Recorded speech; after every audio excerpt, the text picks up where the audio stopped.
Mengapa Gubernur Kaltim didemo rakyatnya sendiri? Usai unjuk rasa yang berakhir ricuh, Selasa malam 21 April, Gubernur Kalimantan Timur Rudy Masud berjanji akan mengevaluasi kinerja pemerintahnya. Tetapi menurut seorang demonstran, janji saja tidak cukup. Apa yang sesungguhnya terjadi? Pertama, ribuan warga di Kalimantan Timur tumpah ruah di depan kantor Gubernur Rudy Masud sambil membawa poster dan spanduk bertuliskan protes terhadap kebijakan anggaran Pemprov yang disebut melukai hati rakyat pada hari Selasa 21 April. Sosok Rudy menjadi sorotan setelah isu anggaran mobil dinas 8,5 miliar rupiah di saat Kaltim masih tinggi angka jalan rusaknya. Isu anggaran ini pun sempat mendapatkan perhatian Presiden Prabowo. Belakangan, perhatian publik juga terpusat pada anggaran renovasi rumah jabatan gubernur dan wakilnya sebesar 25 miliar rupiah. Meskipun sudah diklarifikasi oleh pihak Pemprov sebagai akumulasi. Menurut pengamat kebijakan publik, aksi yang dilatar belakangi politik anggaran yang tidak empati bisa meluas ke kota-kota lain jika pejabat masih mementingkan kepentingan diri dan kelompoknya. Kedua, para demonstran dari elemen mahasiswa dan masyarakat sipil membawa 3 tuntutan utama.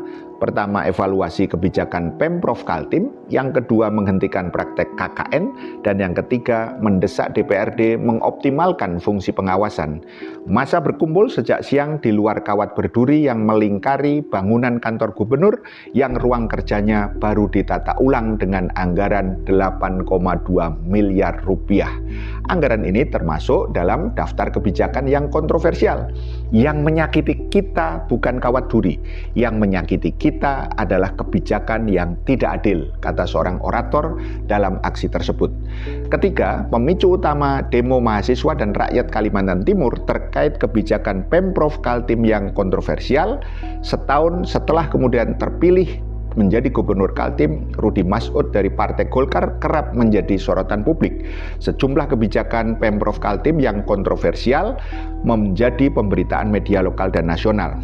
Di antaranya, 1 mobil dinas berupa Range Rover senilai 8,5 miliar rupiah. Sejumlah kalangan menilai pembelian ini bertentangan dengan semangat efisiensi anggaran. 2 hari setelahnya, Pemprov Kaltim mengklaim konon telah mengembalikan kendaraan tersebut kepada pihak penyedia. Yang kedua, renovasi rumah jabatan gubernur dan wakil gubernur sebesar 25 miliar rupiah. Kebijakan ini dinilai sejumlah kalangan tidak sensitif saat terjadi tekanan ekonomi di masyarakat. Pemprov Kaltim mengklaim anggaran tersebut merupakan akumulasi renovasi rumah jabatan gubernur dan wakilnya serta penataan ruang kerja kantor gubernur. Konon dikutip dari Antara, rumah jabatan gubernur membutuhkan 12 miliar, terdiri dari 35 item kegiatan, mencakup rehabilitasi bangunan, pemeliharaan rutin, pengadaan furnitur, peralatan dapur, serta sistem pemadam kebakaran. Yang kedua, kantor gubernur sebesar 8,2 miliar dialokasikan untuk 5 item kegiatan penataan ruang kerja agar lebih fungsional. Ketiga, rumah jabatan wakil gubernur sebesar 4,5 miliar rupiah mencakup 17 item pekerjaan rehabilitasi dan pengadaan fasilitas penunjang.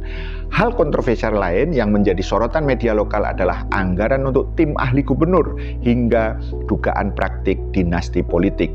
Keempat, siapa Rudy Masud, Gubernur Kalimantan Timur? Dalam Pilkada 2024, Rudy memperoleh 55,66% suara, unggul di 8 dari 10 kabupaten kota. Mantan anggota DPR dari fraksi Golkar tahun 2019 sampai 2024 itu memperoleh dukungan Koalisi Indonesia Maju. Pria kelahiran Balikpapan tahun 1981 itu tersohor sebagai pengusaha lokal.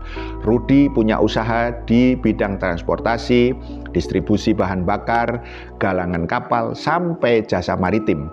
Nilai harta kekayaan yang dilaporkan ke KPK pada Maret 2025 mencapai 116 miliar rupiah.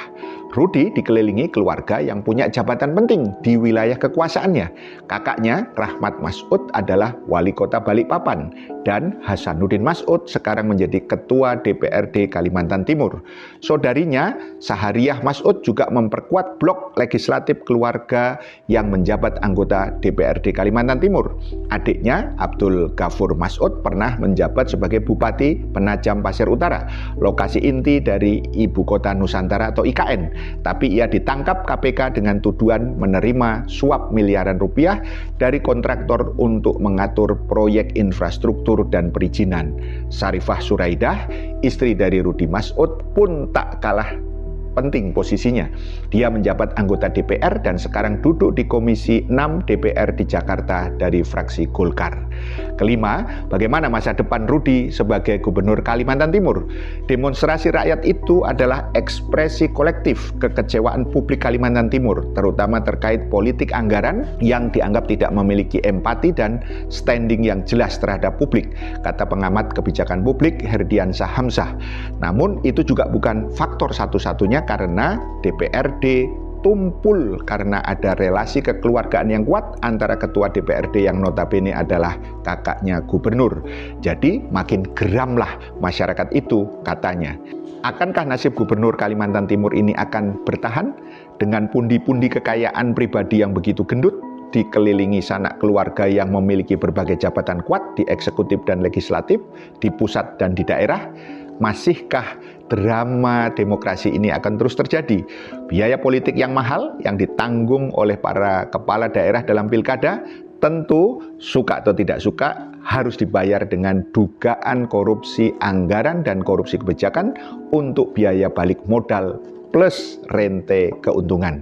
Masih percaya kepada demokrasi? Paham sampai di sini? Salam melek politik.